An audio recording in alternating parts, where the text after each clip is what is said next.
क्या आप मीराबाई के बारे में जानते हैं? एक ऐसी राजकुमारी जिसने बचपन में श्री कृष्ण को अपना पति स्वीकार कर लिया। इनका जन्म 16वीं शताब्दी में राजस्थान में हुआ था और इनका विवाह मेवाड़ में एक राजसी घराने में भोजराज के साथ हुआ। ये बचपन से ही श्री कृष्ण के प्रति उनकी भक्ति, श्री कृष्ण की भक्ति के प्रति समर्पित थी।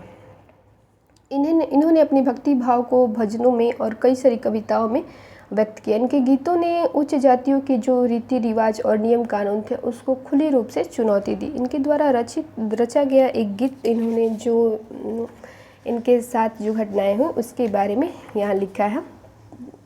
भोजराज काफ़ी अच्छे थे और इनकी कृष्ण के प्रति भक्ति को बहुत ही समर्थन दिया, लेकिन कुछ समय पश्चात भोजराज की मृत्यु हो गई और भोजराज की मृत्यु के पश्चात मीराबाई के लिए राजमहल सुरक्षित नहीं रह गया, क्योंकि 16वीं शताब्दी की परंपरा के अनुसार उस समय महिलाओं को पति की मृत्यु के बाद सती होना पड़ता था। लेकिन मीराबाई ने इसका विरोध किया और उनके साथ जो भी घटनाएं हुई उसको उन्होंने एक कविता के रूप में लिखा। और ये जो कविता है वो राजस्थानी भाषा में है, क्योंकि वो राजस्थान में थी तो अपनी भाषा में ही लिखेंगी।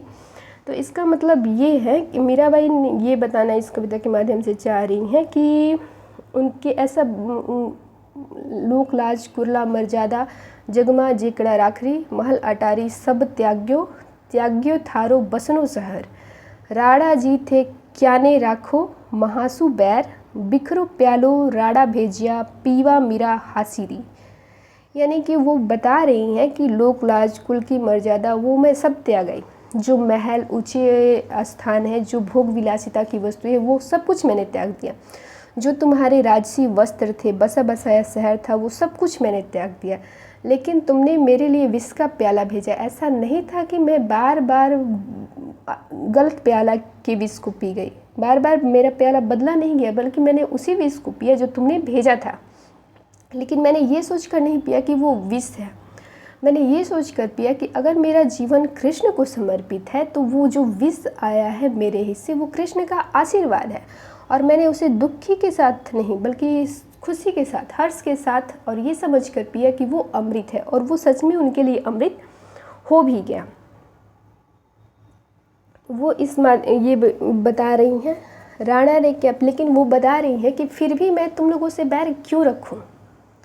यानी वो ये बता रही हैं कि तुमने इतना कष्ट दिया लेकिन फिर भी मेरे मन में आप लोगों के प्रति कोई भी बैर नहीं है। और उन्होंने क्या किया, राजमहल का त्याग किया। राजमहल त्यागने के बाद जो थे उन्होंने कोई गुरु तो चाहिए शिक्षा के लिए, तो उनके जो कवि हुए रविदास या रैदास, ये उनकी वो क्या बन गई, अनुयायी बन गई, जिन्हें उस समय का समाज अस्पृश्य समझता था, और उनकी वो क्या बन गए, शिष्य बन गए।